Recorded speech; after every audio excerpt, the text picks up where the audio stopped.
Hello, climate warriors at Lempala Upper Secondary School. Thank you for reaching out and asking me two questions.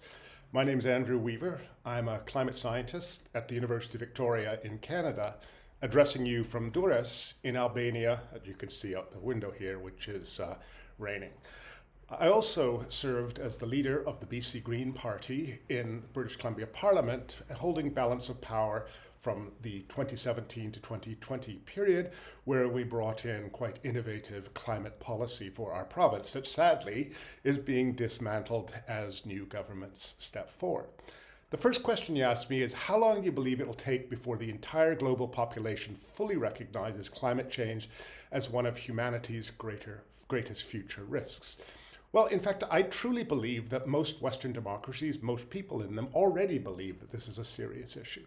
But what we're missing is tangible solutions that the average individual can take and use in their daily lives. We're not so much missing them, but we're missing an understanding of how exciting it can be to actually adopt said solutions as we transition to a clean economy in the future. Which leads me into, what do you think could help strengthen young people's sense of hope for the future? Well, first of all, young people are the ones that inspire me and give me hope for the future. You only have to look at the mirror and see, by doing things like what you're doing here today, reaching out for your calendar to get testimonies from people around the world, this is giving me hope. And actually, it's part of a form of communication, giving others hope that the next generation recognizes not only the challenge of global warming, but the incredible opportunities it affords society as a whole. You know, I've always told students in my classes that you can look at environmental problems through one of two lenses. The first lens, let's say this one, is through the lens of hopelessness and despair that environmental problem or issue can lead you down.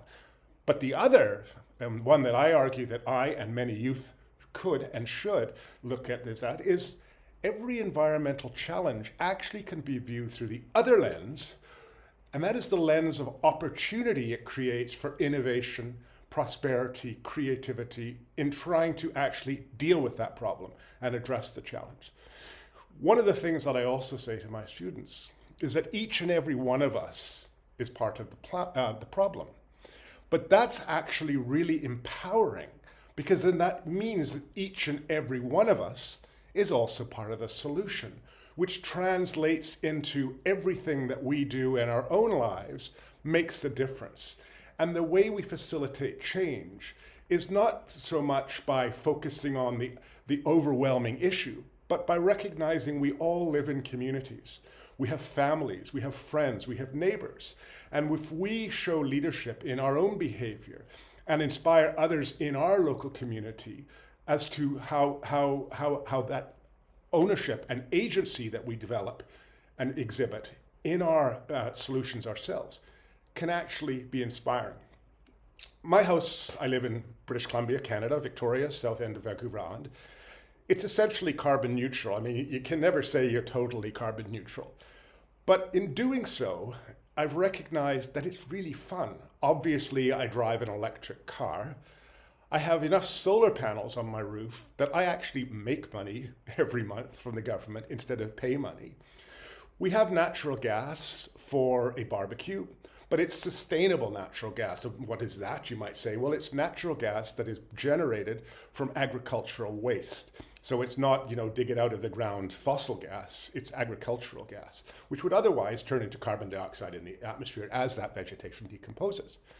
I have heat pumps installed, and you can have heat pumps now. The newer technologies actually work to much colder temperatures. Canada is not much different from Finland in that regard, as we have, cold winters and lots of skiing. And in doing so, you're actually saving money. And what you find, coming back to my point about inspiring your community around you, is that your neighbors say, hey, he's smart, he's nearing retirement. He doesn't want to have these ongoing costs of electricity. He's actually turning a liability into an asset by making money every month from the electricity he produces. So again, I truly believe that the issue of global warming is one that will be solved because it has to be solved. We have time, despite what some of the more alarmist people in our society argue. There's no point getting hung up on 1.5 degrees or 2 degrees, because that narrative leads to despondency and despair, because we're going to pass 1.5, it will likely pass 2 degrees, but that in and of itself isn't catastrophic. What we have to realize is that every 1/10 of a degree warming that we as society could avoid is a good thing. And if we focus on the more positive, optimistic ways forward, and less on the doom and gloom negativity, you can find it actually brings hope. And hope is what we need, particularly in the next generation. Thank you again for reaching out to me.